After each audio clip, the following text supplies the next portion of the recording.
Je fais partie des membres du CADTM Afrique. Thank you very much for providing me this opportunity to share some updates on Sri Lanka. Donc nous, en tant qu'attaque CADTM Maroc, Nosotros fundamos nuestro movimiento hace 20 años en Brasil. Et sur lequel il peut y avoir une évolution de l'interprétation, c'est-à-dire Une organisation comme le CADTM, ça montre que c'est possible d'agir directement sur une question comme la dette qui paraît difficile mais qui est centrale aussi bien au sud comme au nord. Le changement de nom en 2013 était hyper pertinent de passer de comité pour l'annulation de la dette du tiers-monde à comité pour l'abolition des dettes illégitimes, puisqu'on ne travaille plus que on ne travaille pas uniquement sur le sud mais aussi sur le nord.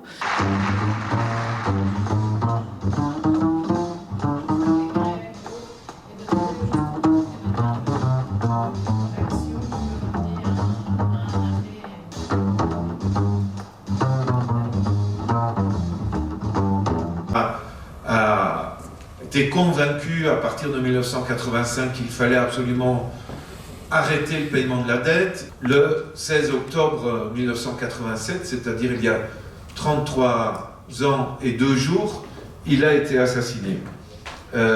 Parce qu'il constituait une menace par rapport à d'autres chefs d'État et par rapport à des grandes puissances comme la France qui considère que le Burkina Faso, comme les autres pays de l'Afrique occidentale, font partie de son précaré.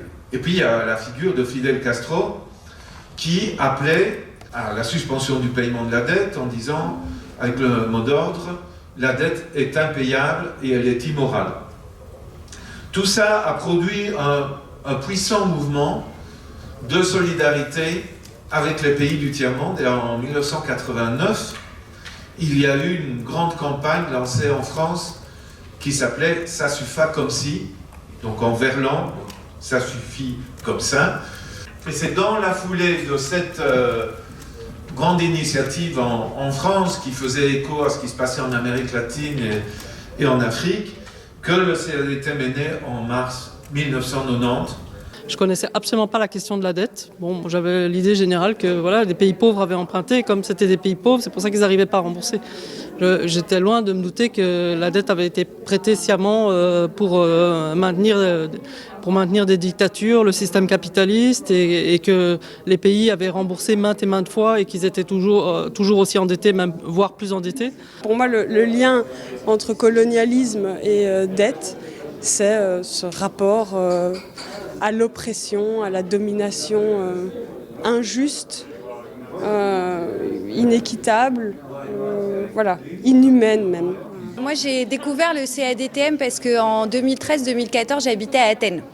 Et à Athènes, à un moment, j'ai perdu mon travail et je me demandais pourquoi. Tout le monde disait que c'était la crise de la dette, que la Grèce était une colonie de la dette. Et donc, je me suis intéressée à la dette et c'est comme ça que j'ai découvert le CADTM et c'est comme ça que j'ai commencé à travailler avec l'équipe pour comprendre d'où venait la dette grecque, pourquoi elle avait été constituée. En 2016, j'ai participé à la commission d'audit pour la vérité sur la dette grecque, c'était la dernière réunion, et ils avaient ouvert leur champ d'analyse sur les dettes privées, et notamment sur les dettes liées au logement. Parce qu'à l'époque, il y avait plusieurs Grecs qui étaient menacés d'expulsion pour non-paiement de leur crédit hypothécaire. Il y avait une quantité énorme de prêts non performants, donc de prêts impayés dans les banques, et ces prêts, la Troïka et notamment la BCE poussaient à ce qu'ils soient rachetés par des fonds vautours pour assainir, entre guillemets, le bilan des banques. Et c'est comme ça que j'ai pu lier la question de la dette grecque, de la dette publique grecque, à des questions d'endettement privé. Je viens de rejoindre le CADTM, effectivement, donc je suis la plus nouvelle de l'équipe. Je suis assez engagée sur la question de lutte des sans-papiers et essayer de revoir ce rapport-là de domination sur la question de dette et migration. Un moment important que je retiens fortement, c'est le Forum social mondial de Tunis en 2013, où j'ai rencontré beaucoup de gens du réseau international.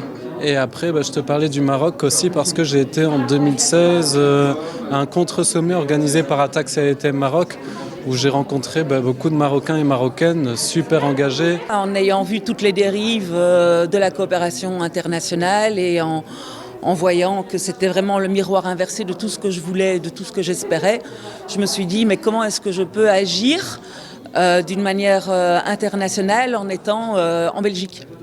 Malheureusement assez réussi d'ingérence des institutions internationales. Estoy interesado en la deuda porque pienso que es un mecanismo de dominación histórico que impide a los pueblos desarrollarse de una manera correcta y de poner en juego todo el potencial que tienen esos pueblos. Entonces pienso que si los países se enfocaran en hacer auditorías ciudadanas de la deuda, ver qué parte de esas deudas son legítimas y qué parte de esas deudas son ilegítimas y no se deben pagar, podrían desarrollarse muchos proyectos de salud, de educación, de infraestructura. Aujourd'hui, on fait un travail de plus en plus de terrain. Donc on est avec les mouvements de lutte pour la santé, les mouvements de lutte pour le logement. Régis nous parlait hier des mouvements de lutte pour l'éducation. Dans les mouvements populaires, on sent un intérêt de plus en plus grand pour les questions de la dette et les questions des dettes privées et des dettes publiques. Et c'est comme ça qu'on a élargi notre champ d'analyse.